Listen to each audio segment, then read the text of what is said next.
আমি গভীর শোক ও দুঃখের সঙ্গে জানাচ্ছি যে কাতারের সাবেক মহামান্য আমির, আধুনিক কাতারের স্থপতি এবং বর্তমান মহামান্য আমির Sheikh Tamim bin Hamad Al থানির পিতা Sheikh Hamad bin Khalifa Al Thani গত 12 জুলাই 2026 রবিবার ৭৪ বছর বয়সে ইন্তেকাল করেছেন। ইন্না লিল্লাহি ওয়া ইন্না ইলাইহি রাজিউন। মহামান্য Sheikh Hamad bin Khalifa Al Thani ছিলেন সমসাময়িক বিশ্বের অন্যতম প্রজ্ঞাবান ও দূরদর্শী রাষ্ট্রনায়ক। তার নেতৃত্বে কাতার একটি দ্রুত আধুনিক ও সমৃদ্ধ রাষ্ট্রে পরিণত হয়। শিক্ষা, স্বাস্থ্য, জ্বালানি, অবকাঠামো, অর্থনীতি, আন্তর্জাতিক কূটনীতি এবং মানব সম্পদ উন্নয়নে তার যুগান্তকারী অবদান কাতারকে বিশ্বে একটি মর্যাদাপূর্ণ অবস্থানে অধিষ্ঠিত করেছে। এ কারণেই তিনি আধুনিক কাতারের স্থপতি হিসেবে বিশ্বব্যাপী স্বীকৃত। তার দূরদর্শী নেতৃত্বে বাংলাদেশ ও কাতারের মধ্যকার বন্ধুত্বপূর্ণ সম্পর্ক আরও সুদৃঢ় হয়। বাংলাদেশের বিপুল সংখ্যক প্রবাসী কর্মসংস্থান, দ্বিপাক্ষিক অর্থনৈতিক সহযোগিতা এবং পারস্পরিক উন্নয়নে তার অবদান বিশেষভাবে স্মরণীয় হয়ে থাকবে। তার মৃত্যুতে কাতার রাষ্ট্র একজন মহান রাষ্ট্রনায়ককে হারিয়েছে এবং বাংলাদেশ ও আন্তর্জাতিক সম্প্রদায় হারিয়েছে শান্তি, উন্নয়ন ও সহযোগিতার একজন নিবেদিত প্রাণ অগ্রনায়ককে। মাননীয় স্পিকার, সম্প্রতি মধ্যপ্রাচ্য সংকটকালীন সময়ে কাতার নিজের বিপদগ্রস্ত হওয়া সত্ত্বেও বাংলাদেশের শ্রমিক কর্মচারীদের পাশে যেভাবে দাঁড়িয়েছে, আমাদের হরমুজ প্রণালী বন্ধ হওয়ার পরে আমাদের নাবিকদের পাশে যেভাবে তারা দাঁড়িয়েছে, যে মানবিকতা তারা দেখিয়েছে, তা আমাদের হৃদয়ে নাড়িয়ে দিয়েছে। মহামান্য বর্তমান আমিরের এই মানবিক কর্মকাণ্ড ও মহানুভবতায় বাংলাদেশ গভীর কৃতজ্ঞতা প্রকাশ করছে। এই মহান রাষ্ট্রনায়কের মৃত্যুতে আমি মহান জাতীয় সংসদে নিম্নরূপ শোক প্রস্তাব উত্থাপন করছি। কাতারের সাবেক মহামান্য আমির Sheikh Hamad bin Khalifa Al Thani এর মৃত্যুতে বাংলাদেশ জাতীয় সংসদ গভীর শোক প্রকাশ করছে। জাতীয় সংসদের মরহুমের বিদেহী আত্মার মাগফিরাত ও চিরশান্তি কামনা করছে এবং শোক সন্তপ্ত রাজপরিবার, বর্তমান আমির মহামান্য Sheikh Tamim bin Hamad Al Thani, Qatar সরকার ও কাতারের জনগণের প্রতি গভীর সমবেদনা ও আন্তরিক সহানুভূতি জ্ঞাপন করছে। এই সংসদ আরও প্রস্তাব করছে যে আগামীকাল দেশে শোক দিবস পালন করা হোক এবং জাতীয় পতাকা অর্ধনৈতিক রাখা হোক।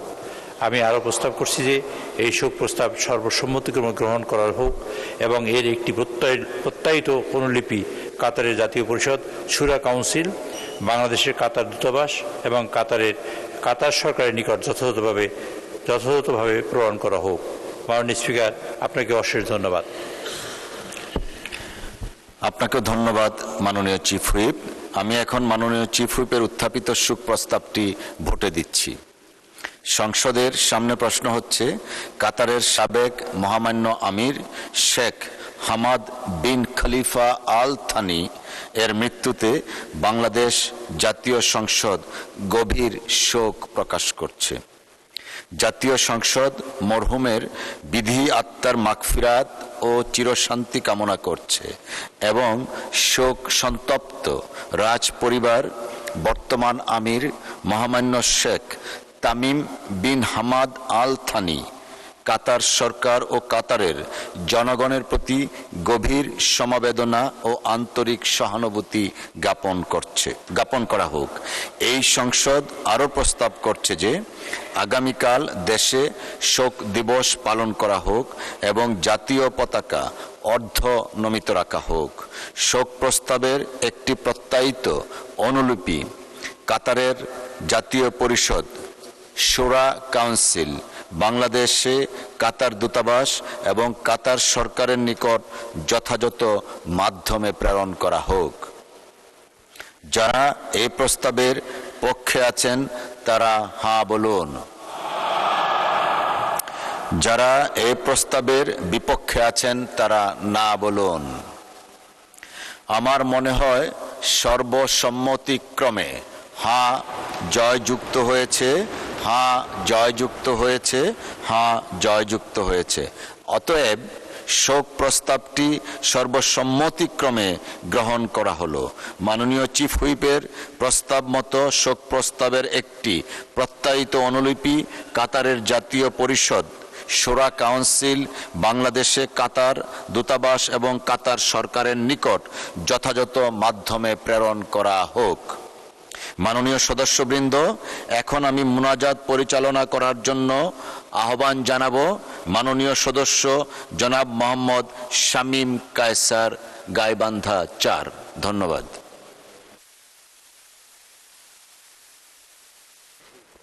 আসসালামু আলাইকুম ওয়া রাহমাতুল্লাহি ওয়া বারাকাতুহু। আল্লাহুম্মা আমিন। আল্লাহুম্মা লাকাল হামদু আনতা নূরুস সামাওয়াতি ওয়াল আরদি ওয়া মান ফীহিন ওয়া লাকাল হামদু আনতা কাইয়্যিমুস সামাওয়াতি ওয়াল আরদি ওয়া মান ফীহিন ওয়া লাকাল হামদু আনতা রাব্বুস সামাওয়াতি ওয়াল আরদি ওয়া মান ফীহিন। আল্লাহুম্মা সাল্লি আলা মুহাম্মাদিন ওয়া আলা আলি মুহাম্মাদ كما صليت على إبراهيم وعلى آل إبراهيم إنك حميد مجيد وبارك على محمد وعلى آل محمد كما باركت على إبراهيم وعلى آل إبراهيم إنك حميد مجيد رب العالمين আজকে আমরা আমাদের একটি বন্ধু রাষ্ট্র, একটি মুসলিম রাষ্ট্র, আমাদের সাথে দীর্ঘ কূটনৈতিক যোগাযোগে পরম বন্ধু প্রতিম একটি দেশ, আপনার এই ভূখণ্ডের এই কাতার যে দেশ, সেই রাষ্ট্রের সাবেক আমির, বর্তমান সম্মানিত আমির, মহামান্য আমির শেখ তামিম বিন হাম্মাদ আস-সানি, তার পিতা, তার প্রিয়তম বাবা মরহুম শেখ হাম্মাদ বিন খলিফা আস-সানি, তার ইন্তেকালে আজকে আমরা শোকাহত। রব্বুল আলামিন তিনি দীর্ঘ সময় তার নিজের রাষ্ট্রের সংকটময় সময়ও, মধ্যপ্রাচ্য সংকটকালীন সময়ও যেভাবে বাংলাদেশকে গুরুত্ব দিয়েছেন, আমাদের এই তেল থেকে শুরু করে অন্যান্য সমস্ত চুক্তি তিনি অক্ষরে অক্ষরে পালন করেছেন এবং আমাদের এই শ্রমবাজারকে তিনি সহযোগিতা করেছেন। এই তার ভালো কাজগুলো আপনার সামনে ওজর হিসাবে পেশ করলাম। আল্লাহ রব্বুল আলামিন দয়া করে তার এই নেক কাজের উসিলায় আপনি দয়া করে তাকে জান্নাতুল ফিরদাউসের সর্বোচ্চ মাকাম দান করুন।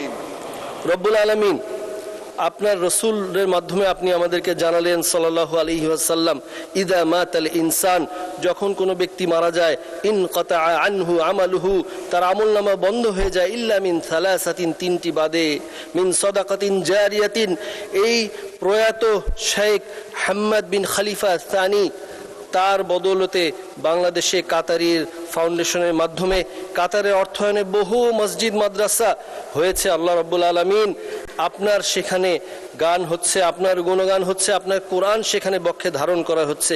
তার এই কাজের উসিলায় তাকে আপনি জান্নাতুল ফিরদাউস দান করুন। তিনি যে নেক সন্তান রেখে গেছেন, ওয়ামিন ওয়ালাদিন সালিহিন ইয়াদউ লাহু, সেই নেক সন্তান বর্তমান মহামান্য আমির শেখ তামিম বিন হাম্মাদ আস-সানি, তাকে আপনি অনুগ্রহ করে কবুল করুন।